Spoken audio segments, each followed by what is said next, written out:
Hello दोस्तों, आप सभी का हमारे यूट्यूब चैनल डीके पाठशाला में स्वागत है। दोस्तों, आज वीडियो में बात करने वाले हैं जो आपका एग्ज़ाम होगा RO 2023 वाला।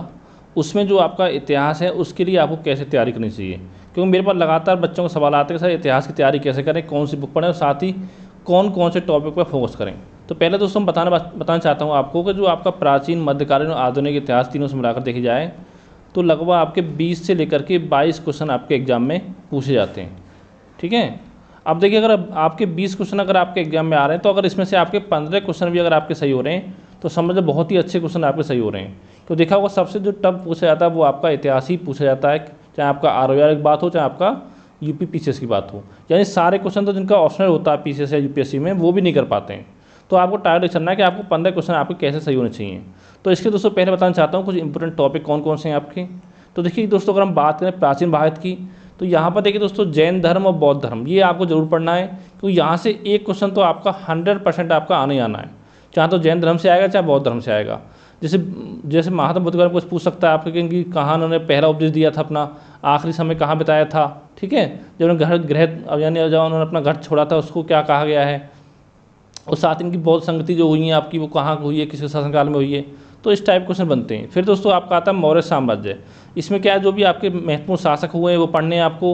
उन्होंने कोई बिल्डिंग वगैरह बनवाई तो उसके बारे में पढ़ना है, और साथ ही उनके उपनाम वगैरह क्या उपनाम थे, ठीक है, किसको किस नाम से पुकारा जाता था, ये सब हो गया। और साथ ही इनका प्रशासन वगैरह हो गया, वो सब चीज़ आपको यहाँ पे पढ़नी है। फिर आपको गुप्त हो गए, तो वही चीज़ दोस्तों यहाँ पर पढ़नी है आपकी कि कोई आपका कौन सी उपाधि किस शासक ने धारण की थी।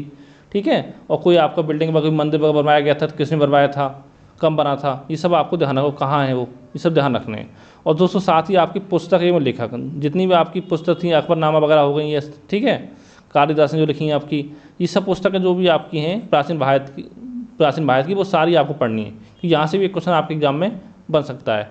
और साथ ही जितने भी आपके छोटे मोटे वंश हैं आपके, चाहे आपके प्राचीन भारत के हों मध्यकालीन भारत के हों, उन सब की आपको राजधानी पढ़नी है, कौन सी राजधानी किसकी राजधानी कहाँ थी, और साथ ही उस वंश की जो आपकी स्थापना थी वो किसने आपकी की थी।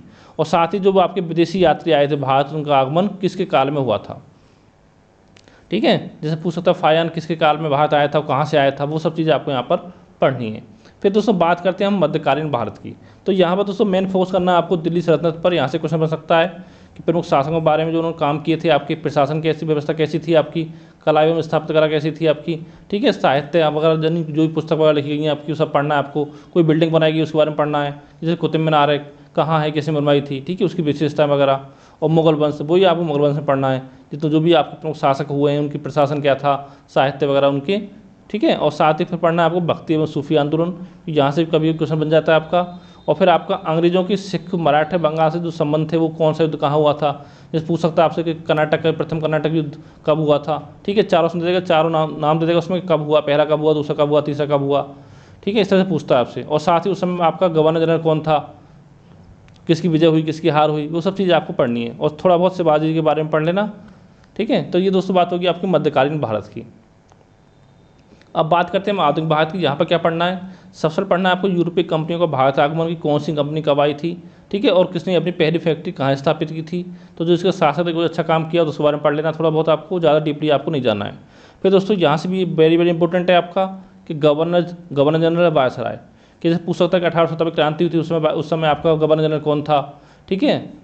और जब देश आज़ाद हुआ उस समय कौन था गवर्नर जनरल आपका, भारत छोड़ो आंदोलन के समय कौन था। ये सब चीज़ यहाँ से क्वेश्चन बनते हैं। यहाँ से भी डेफिनेटली एक क्वेश्चन आपका बनेगा एग्जाम में। और फिर पढ़ना है आपको 1857 क्रांति। इसमें मेन फोर्स कहाँ करना है कि कौन सी क्रांति कहाँ से, मतलब किसका नेतृत्व किसने किया था, जैसे लखनऊ से किसने नेतृत्व किया था क्रांति का। और साथ ही उस समय आपका गवर्नर जनरल कौन था, और उस समय ब्रिटेन के प्रधानमंत्री कौन थे। ये सब चीज़ें यहाँ पर आपको पढ़नी है। और फिर आपका सामाजिक एवं धार्मिक सुधार आंदोलन, ये भी दोस्तों वेरी वेरी इंपॉर्टेंट टॉपिक आपका है। यहाँ से भी एक क्वेश्चन तो आपका एग्जाम में बनेगा। ठीक है। जितने भी आपके महापुरुषों सबके बारे में पढ़ना है आपको, किसने कौन सा आंदोलन चलाया था, वो सब यहाँ पर आपको देखना है।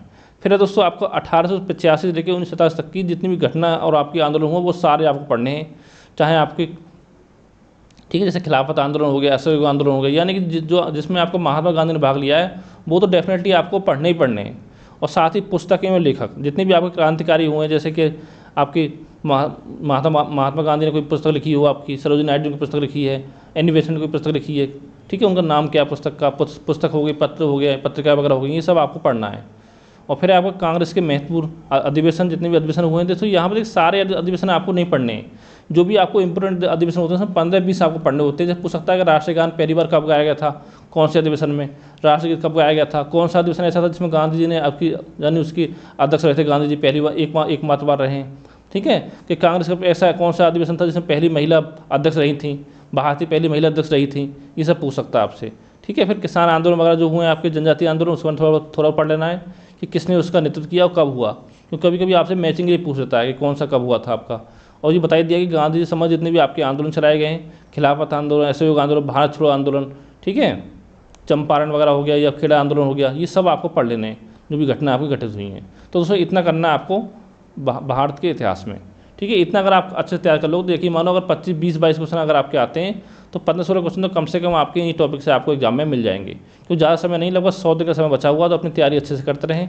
अब दोस्तों बात करते हैं किताब को, किस बुक से हम पढ़ाई करें। अगर देखिए दोस्तों केवल अगर आपका आर टारगेट है, इसके अलावा कोई और यानी पीसेस वगैरह आपको नहीं देना है, तो दोस्तों या तो देखिए आप SK पांडे सर की बुक खरीद सकते हो, तीनों की, प्राचीन, मध्यकालीन, आधुनिक। ठीक है, लेकिन थोड़ी बहुत इसमें मिस्टेक है, वो आपको देख लेना, ज़्यादा नहीं, जो सन वगैरह है उसमें मिस्टेक हो जाती है।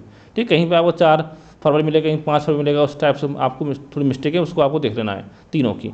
अगर ये तीनों बुक आप नहीं पढ़ना चाहते, उससे तो टाइम आपके पास कम है, तो आपको याद होगा आज से 10-12 साल पहले जो आपका PCS का, UPSC का जो एग्ज़ाम होते थे, PUP PCS हो गया, ठीक है, चाहे आपका UPSC हो गया, तो वहाँ पर से पहला मैंने प्री पेपर जो होता था, प्री में एक तो पेपर आपका GS का होता था, ठीक है, और एक दूसरा पेपर होता था आपका ऑप्शनल का, ऑब्जेक्टिव से पूछा जाता था। तो उस समय एक बुक आती थी करंट पब्लिकेशन की, भारतीय इतिहास की, उसका कवर देखो तो रेड का कवर है उसका, वो चाहे तो अब मार्केट में आपको मिल सकती है, तो उस बुक को आप लाकर पढ़ सकते हो। ठीक है, उसमें प्राचीन, मध्यकालीन, आधुनिक, उसमें तीनों आपको कवर हो जाएगा, उसे फैक्ट वाइज ज़्यादा रखेंगे उसमें। ठीक है, उसके भी चाहो तो आप पढ़ सकते हो, और उसको नहीं पढ़ना चाहते तो SK पांडे पढ़ सकते हो। और अगर आप मान लो UP PCS की तैयारी साथ में कर रहे हो तो आधुनिक भारत के लिए पढ़ सकते हो आप स्पेक्ट्रम।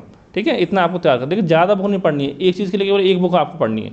ये नहीं कि आप स्पेक्ट्रम में पढ़ रहे हो, SK पांडे पढ़ रहे हो, और बुक भी पढ़ रहे हो, बिपिन चंद्र भी पढ़ रहे हो, तो वो काम आपको नहीं करना है। ठीक है, इतना आपको तैयार करना है, आपको काम हो जाएगा। और अगर दोस्तों कोई आपका सवाल हो तो नीचे कमेंट करके पूछ सकते हो। और साथ ही आपको बताना चाहता हूँ, देखिए अगर आप हमारे UP PSC RO के बैच से जुड़ना चाहते हो व्हाट्सएप ग्रुप से, तो जी दोस्तों मेरा नंबर है, इस नंबर पर आपको मैसेज करना पड़ेगा 70 42 65 4209। ठीक है, इस नंबर दोस्तों आपको 200 रुपये पेमेंट करना है, और 200 रुपये का पेमेंट करके आपको स्क्रीनशॉट भेज देना, तो आपके ग्रुप में ऐड कर दिया जाएगा, जहाँ पर दोस्तों आपको प्री मेंस के लिए पूरा स्टडी मटेरियल प्रोवाइड करा जाएगा, और साथ ही आपको करंट अफेयर की PDF भी प्रोवाइड कर जाएंगे प्री मेंस दोनों के लिए। और साथ ही जब आपका एग्जाम होगा तो एग्जाम से 1 महीने पहले लगभग आपको 10 फुल लेंथ टेस्ट पेपर भी आपको प्रोवाइड कराए जाएंगे, जो कि आपके एग्जाम के लिए बहुत ज़्यादा इंपॉर्टेंट रहने वाले हैं, टेस्ट सीरीज। ठीक है, GS की। तो थैंक यू फॉर वॉचिंग।